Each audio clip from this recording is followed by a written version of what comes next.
നമ്മൾ സ്വപ്നത്തിലേക്ക് അടുത്തിരിക്കുന്നു എന്നല്ല, സ്വപ്നം യാഥാർത്ഥ്യമായിരിക്കുന്നു എന്ന് പറയുന്ന ഘട്ടമാണിത്. വിഴിഞ്ഞത്തെ തുറമുഖം, വിഴിഞ്ഞം തുറമുഖം അത് നമ്മുടെ സ്വപ്നമായിരുന്നു. ആ സ്വപ്നം ഇപ്പോൾ കൃത്യമായി സത്യമായിരിക്കുന്നു എന്ന് നമുക്ക് ദൃശ്യങ്ങളിലൂടെ പ്രേക്ഷകർക്കും കാണാം. ലോകത്തെ തന്നെ ഏറ്റവും വലിയ രണ്ടാമത്തെ കപ്പൽ കമ്പനിയായ മെഴ്സ്കിൻ്റെ സാൻ ഫെർണാണ്ടോ എന്ന ചരക്കു കപ്പൽ വിഴിഞ്ഞത്ത് ബെർത്തിൽ അടുപ്പിച്ചു കഴിഞ്ഞിട്ടുണ്ട്. ഏറ്റവും പ്രധാനപ്പെട്ട ഒരു നടപടിക്രമം മൂറിംഗ് എന്നുള്ളതാണ്. ഈ കപ്പലിനെ ബെർത്തുമായി കൂറ്റൻ വടങ്ങൾ ഉപയോഗിച്ച് ബന്ധിപ്പിക്കുന്ന നടപടിക്രമങ്ങളും പൂർത്തീകരിച്ചു കഴിഞ്ഞിട്ടുണ്ട്. ഇനി നടക്കാനുള്ളത് ഈ കണ്ടെയ്നറുകൾ ബെർത്തിലേക്ക് ഇറക്കി വയ്ക്കുന്നതാണ്. നമ്മൾ ദൃശ്യങ്ങളിൽ കാണുന്ന പടുകൂറ്റൻ ക്രെയിനുകൾ, ഷിപ്പ് ടു ഷോർ ക്രെയിൻ എന്നതാണ് പേര്. 8 ഷിപ്പ് ടു ഷോർ ക്രെയിനുകളാണ് വിഴിഞ്ഞത്ത് ഒരുക്കിയിട്ടുള്ളത്. 8 ഷിപ്പ് ടു ഷോർ ക്രെയിനുകളിൽ നിന്ന് ചിലതുപയോഗിച്ച് കണ്ടെയ്നറുകൾ ബെർത്തിലേക്ക് മാറ്റും. പിന്നീട് അത് യാർഡ് ക്രെയിൻ ഉപയോഗിച്ച് യാർഡിൻ്റെ വിവിധ ഭാഗങ്ങളിലേക്ക് മാറ്റും. 2000-ലധികം കണ്ടെയ്നറുകളാണ് സാൻ ഫെർണാണ്ടോ എന്ന വിഴിഞ്ഞം തീരത്തടുത്ത ഈ കപ്പലിലുള്ളത്. 1960 കണ്ടെയ്നറുകൾ ഇന്നും നാളെയുമായി വിഴിഞ്ഞത്ത് യാർഡിൽ ഇറക്കി വയ്ക്കുമെന്നാണ് നിലവിൽ അദാനി പോർട്ട്സ് അറിയിച്ചിരിക്കുന്നത്. നാളെയാണ് ഔദ്യോഗിക ചടങ്ങ്, ഉദ്ഘാടന പരിപാടി. ട്രയൽ റണ്ണിൻ്റെ ഉദ്ഘാടനവും കപ്പലിന് ഔദ്യോഗിക സ്വീകരണവും നൽകുന്നത്. മുഖ്യമന്ത്രി പിണറായി വിജയൻ, മന്ത്രിമാർ, കേന്ദ്രമന്ത്രി സർബാനന്ദ സോനോവാൾ എന്നിവർ പങ്കെടുക്കുന്ന വിപുലമായ പരിപാടി. 10,000 പേർക്ക് ഇരിക്കാൻ കഴിയുന്ന സൗകര്യങ്ങളടക്കം ഒരുക്കിയിട്ടുണ്ട്. ഇതിനു മുൻപ് തന്നെ കപ്പൽ അതിൻ്റെ പ്രവർത്തനങ്ങൾ തുടങ്ങും. 1 മണിക്കൂറോ 2 മണിക്കൂറുകൾക്കോ ശേഷം കാലാവസ്ഥയും മറ്റുമൊക്കെ അനുകൂലമാകുന്നത് കൂടി പരിഗണിച്ച് കണ്ടെയ്നറുകൾ ഇറക്കി തുടങ്ങുമെന്നാണ് അദാനി പോർട്ട്സ് അറിയിക്കുന്നത്. 1960 കണ്ടെയ്നറുകളിൽ 400 എണ്ണം വിഴിഞ്ഞം തുറമുഖവുമായി ബന്ധപ്പെട്ട അനുബന്ധ നിർമ്മാണങ്ങൾക്കായി കൊണ്ടുവരുന്ന സാമഗ്രികളാണ് വഹിച്ചിരിക്കുന്നത്. അതുൾപ്പെടെയുള്ള 1960 കണ്ടെയ്നറുകൾ ഇവിടെ ഇറക്കും. നമ്മൾ നേരത്തെ പറഞ്ഞിരുന്നു 7:30-ക്ക് പുറം കടലിൽ നിന്ന് യാത്ര തിരിച്ച് 10 മണിയോടുകൂടിയേ ഇവിടെ എത്തുകയുള്ളൂ എന്നായിരുന്നു ആദ്യം പ്രതീക്ഷിച്ചിരുന്നതെങ്കിൽ കാലാവസ്ഥ അനുകൂലമായതുകൊണ്ട് 7 മണിയോടെ തന്നെ പുറം കടലിൽ നിന്നും പുലിമുട്ടിനുള്ളിലേക്ക് കപ്പൽ എത്തിത്തുടങ്ങി. പിന്നീട് ടഗ് ഉപയോഗിച്ച് നിയന്ത്രിച്ചാണ് ബെർത്തിലേക്ക് വലിച്ചു കൊണ്ടുവരുന്നത്. 4 ടഗ്ഗുകളാണ് പ്രധാനമായും വിഴിഞ്ഞം തുറമുഖത്തുള്ളത്. ഡോൾഫിൻ 27, 28, 35 ഒപ്പം ഓഷ്യൻ പ്രസ്റ്റീജ് എന്ന് പറയുന്ന 4 ടഗ്ഗുകൾ ഉപയോഗിച്ചാണ് ഇതിൻ്റെ ചലനം നിയന്ത്രിച്ചത്.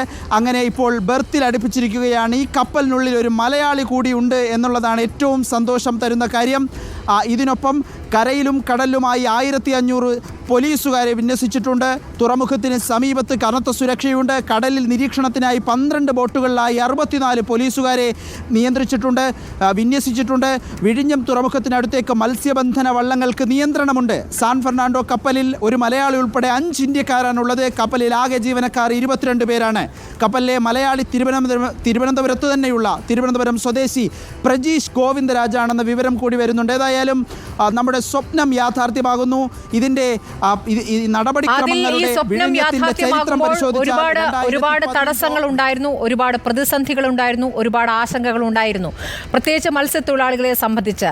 ഇപ്പോൾ അവരുടെയൊക്കെ പ്രശ്നങ്ങൾ അല്ലെങ്കിൽ അവരുടെ ആശങ്കകൾ എങ്ങനെയാണ് ദൂരീകരിച്ചത്? ഇപ്പോൾ അവരുടെ കൂടി സഹകരണത്തോടു കൂടിയാണ് ഇപ്പോൾ കപ്പൽ എത്തുന്നത് എന്ന യാഥാർത്ഥ്യം കൂടിയുണ്ട്. എങ്ങനെയാണത് സാധ്യമായത്? പലതരം പ്രതിസന്ധികളെ അതിജീവിച്ചുകൊണ്ടാണ് ഈ യാഥാർത്ഥ്യം, നമ്മുടെ സ്വപ്നം പൂവണിഞ്ഞത് എന്ന് നിസ്സംശയം പറയാം.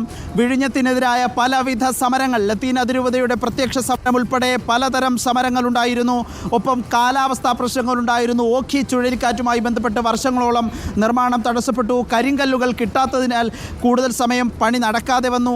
2015 ഓഗസ്റ്റ് 17-നാണ് കരാർ ഒപ്പുവെക്കുന്നത്. 2015 ഡിസംബർ 5-ന് വിഴിഞ്ഞം തുറമുഖത്തിൻ്റെ കല്ലെടുന്നു. 2017 ജൂൺ 1-ന് ബെർത്ത് നിർമ്മാണം ഉദ്ഘാടനം ചെയ്യുന്നു. 2023 ഒക്ടോബർ 15-ന് ക്രെയിനുകളുമായി ആദ്യ കപ്പലെത്തുന്നു. ഈ നാൾ വഴിയിൽ ഇന്നത്തെ ദിവസം കൂടി ഈ ചരിത്രത്തിൻ്റെ ഭാഗമാവുകയാണ്. ജൂലൈ 11, 2024 ഇന്നേ ദിവസം ആദ്യത്തെ മദർഷിപ്പ് വിഴിഞ്ഞം തുറമുഖത്തേക്ക് അടുത്തിരിക്കുന്നു എന്നുള്ള ദിവസം കൂടി ചരിത്രത്തിൻ്റെ ഭാഗമാവുകയാണ്. പലതരം പ്രതിസന്ധികളുണ്ടായിരുന്നു. അതിനെയൊക്കെ അതിജീവിച്ച് സമരങ്ങളെ പല വിധത്തിൽ അനുനയിപ്പിച്ചും മറ്റുമാണ് സർക്കാർ ഈ ദൗത്യം ഏറ്റെടുത്തത് എന്ന് പറയേണ്ടി വരും. പലതരം സംസ്ഥാന സർക്കാരിൻ്റെയും കേന്ദ്ര സർക്കാരിൻ്റെയും അദാനി ഗ്രൂപ്പിൻ്റെയും ഒക്കെ കൃത്യമായ ഇടപെടലുകൾ സമയോചിതമായി ഉണ്ടായതുകൊണ്ടാണ് പരമാവധി സമയക്ലിപ്തത പാലിച്ചത് പൂർത്തിയാക്കാൻ കഴിഞ്ഞത്. ഈ വർഷം 2024 ഡിസംബറിൽ കമ്മീഷൻ ചെയ്യാം തുറമുഖം എന്നതായിരുന്നു നേരത്തെ അറിയിച്ചിരുന്നതെങ്കിലും ഇന്നിപ്പോൾ ഈ തുറമുഖത്ത് ഇപ്പോൾ ഒരു കപ്പലെത്തി, മദർഷിപ്പ് എത്തി.